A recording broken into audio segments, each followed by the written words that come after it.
Hey guys, welcome back to my channel Rewind. That is your girl Miss K. If this is your first time coming across my channel, welcome. Please be sure to subscribe if you like the vibe and hit that notification bell so you know when I upload more videos like this one. Alright guys, today we are going to be going over the season premiere of Insecure, season 5, episode 1 called Reunited. Okay. Alright, so the episode starts with us seeing that Issa and the gang are gathered for a Stanford reunion, okay, after 10 years. So when Issa shows up, we see that things are still awkward between her and Molly. I mean, they don't even know how to greet each other, right? They look totally uncomfortable doing that. But you can tell that it's no malice between them, right? Just awkwardness. Anyway, so they start mingling with folks they went to school with, and there's lots of laughter and jokes. But one of the most awkward moments and messed up things that took place at this reunion was the fact that the school killed Kelly, basically, right? Like they had her in the yearbook memoriam and everything, okay? At first, Kelly was like, oh my gosh, they killed me, y'all, but when she saw her name and picture on the little slide presentation, she looked a little bothered. But she seemed to be more bothered by what they were saying she would be remembered by than anything. Like her memory seemed to be a big joke to everybody. Next, Issa was asked to speak on a panel at the reunion, and y'all already know our girl was as awkward as they come, all right? But last season, she started coming out of her shell a little more and speaking her mind. So when she was on the panel, I was like, come on, Issa, you got this, girl. Just speak from your heart and tell them why you launched your company, But the thing I couldn't understand was why Issa couldn't remember the name of her own freaking company, guys, okay? That was crazy. Anyway, so Issa's panel didn't go as well as she wanted it to, right? Even though I appreciated her honesty when she told everybody that she's not sure if she's on the right path. For all she knows, she could wake up tomorrow and find that it was all a waste of time, a lot of time that she can't get back. So afterwards, the ladies decide that they're going to split up and go their separate ways, check out different events and things going on. And Molly decides that she's going to stay behind with Issa because she sees that Issa might need a little pick-me-up, And this is also Molly's way of following Kelly's advice that she received earlier, right? Kelly told Molly to just give her and Issa's relationship some time and to just be there for Issa when she needs her, And that's what Molly was doing here. Anyway, guys, so while Issa and Molly are walking and drinking, they just stole 2 beers, well, actually 4 beers. All right, Molly tells Issa that her old cuddy buddy, Omari, keeps texting her.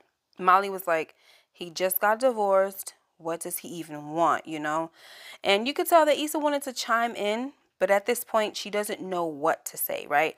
Almost like she's afraid to keep it real with Molly or give her opinion. But Molly changes the subject and tells Issa that she did a good job on the panel and it was inspiring, because Issa kept it real for better or worse. Anyway, it was also kind of similar when Issa started venting to Molly about how she doesn't have any control over her life. Yes, she has a company, but it's barely doing anything, And Molly tried to encourage her at first, but when Issa started going in on herself more, Molly just let her go. Then she asked Issa if she wanted to get something to eat. So it seems like both of the ladies just let the other get things off their chest, without adding their opinions to it. And I think that's smart for right now.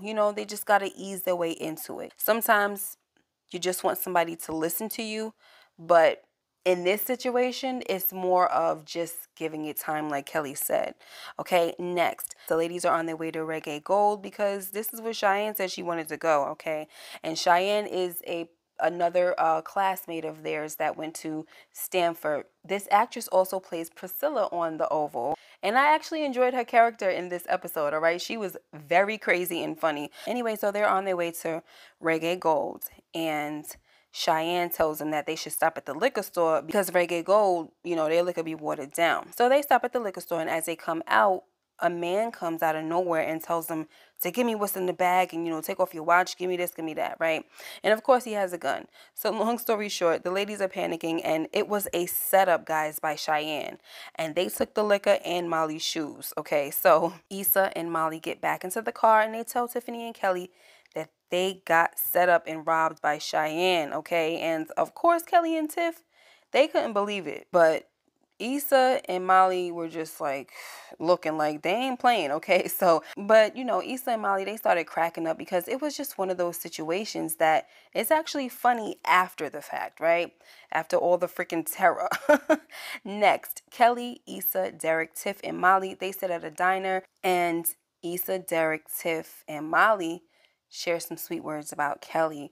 All right, because Kelly was really bothered by how her class remembered her. So the gang cheered her up by saying heartfelt things instead of making her feel like she's a joke, right? They tried to act like she was dead, unfortunately. And they were just trying to play out what they would say about her if she were to really pass away. It's very weird, you know, but Kelly was really bothered because the fact of the matter is, these freaking people at Stanford really thought she was dead, and they didn't have such great things to say about her. You know, they remembered her as making people laugh and the stanky leg. And it was just like, really? For Kelly, it was kind of insulting to her. And so her friends did a good job at making her feel so much better, all right, that she's way more than a joke, okay?